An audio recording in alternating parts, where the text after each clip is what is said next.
what do you do when your co-parent lies on you in court?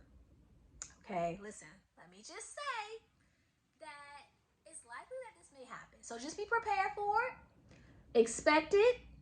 And so now that you know that this may happen, you are now, after watching this video, you'll be prepared to handle it when it does happen. So what do you do when your co-parent lies in court? So first thing that I'm going to tell you is to be calm, remain calm. Don't let the frustration, the anger, the disappointment show in your face, okay? You're going to have to be stoic. It's so funny because I remember when I was in law school and I had a meeting one time with one of my, like, let's say advisors, and he told me, he was like, you know, it's really hard to read your expression, your facial expression. It's like you just have like this stoic look on you and I just can't read you. And I've actually had other people tell me that too. Sometimes like it's hard to read you. Now that serves me very well in court, right? Because I could be angry, upset, like frustrated, but you would never know because I just had this stoic look on my face. And so practice that look, okay? So when that co-parent lies on you and says, you know, you never communicate with them, you never tell them when the kids have appointments, you never tell them when the child, you know, gets sick, you just don't communicate, right? And you're just thinking, oh my God, I cannot believe this person sitting up here lying on me. You don't want that to show in your face, okay? Because the judge is going to be looking. The judge will look at demeanor. That's a way that they assess credibility. So they'll be looking to see, are you rolling your eyes? Are you smacking your teeth? Are you like, you know, getting up, like if you want to get up and storm out the courtroom, don't do that, by the way. I actually witnessed somebody do that in court one time. They literally got up and stormed off in a child support hearing. It was crazy, okay? Don't be that person. Do not do that. So you just want to be calm. Be calm and have that stoic look on your face, okay? So that's the first thing I'm going to say. Second thing I'm going to say is be prepared. Just be prepared. If you know they're going, for example, let's go back to the not informing them about the doctor's appointments, right? You know that they're going to lie and say that you never alert them and you never tell them when the child has doctor's appointments. So what you're going to do is you're going to go through your text messages and you're going to print out the text messages that show all of the times when you've alerted them, when you've informed them of the doctor's appointment. So you don't have to be like, you know, in the middle of their testimony, oh, they lying. I always know that's improper. Don't do that. You don't do that. You just wait, right? You wait until it's your turn for cross-examination, and then you cross-examine them about what they said during their direct testimony. So let's go back to the example of the never informing them about the medical appointments, right? So during their direct testimony, they may say, yes, Your Honor, and, you know, she never tells me when, you know, Johnny has his doctor's appointments. She just always just, you know, keep me out of the loop, and I never find out, right? I mean, I've never find out until like months later, okay? And so on cross-examination, this is what you could do. You can say, well, you know, John, you testified that I never informed you of you know, little Johnny's doctor's appointments, right? Was that your testimony? Is that what you testified to?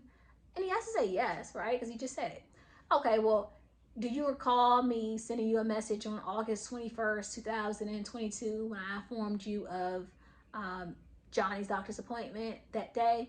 Well, I don't know. I don't remember. Well, would it refresh your recollection if I showed you a text message that shows your phone number and it shows me communicating to you, telling you, informing you Johnny's doctor appointment with Dr. Smith is on such and such date? And then I'll just be looking crazy, right?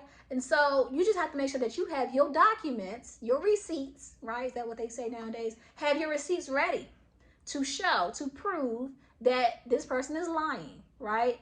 So, but you be calm. You just wait for your moment. You just wait for your moment. You don't have to get loud, none of that. You just wait for your moment during cross-examination and you just expose their lies. And you can also expose their lies when it's your turn to testify, when you do your direct examination, right?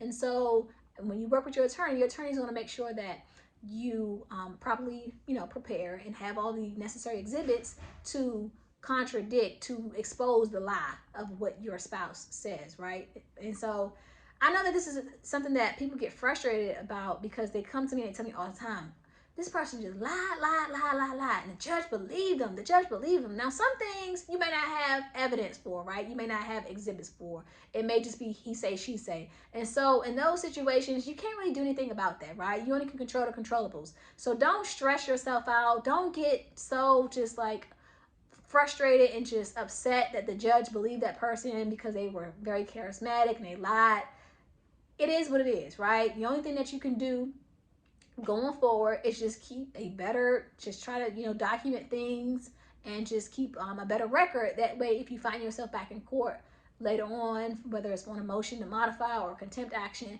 you can have the necessary evidence that you need to properly expose that lie, right? The next time around. So that's what I would tell a person, right? That's my advice. Those are my tips. That's what I would tell a person who's frustrated or who wants to know, well, what do I do when my spouse lies in court? That's what I would tell them. So if you found this video helpful, please let me know by hitting the like button. Also, if you know someone that would benefit from watching this video, if you know someone that is going to court and they going to court against that narcissist and they know that narcissist is going to lie on them, okay? They're going to lie on them. Send this video to them, especially if they are self-represented, okay? If they're self-represented, they really need to see this video. So please do them a favor and share it with them. And if you have any tips, if you have any from your experience or someone that you know that you think would help somebody else who has to go to court against a narcissist or someone who's lying on them in court, what would you suggest? What advice would you tell them? Please share it down below in the comment section. And until next time, be blessed, stay blessed. Same thing. I just like to say it twice, and I'll see you guys soon in the next video. Take care. Bye-bye.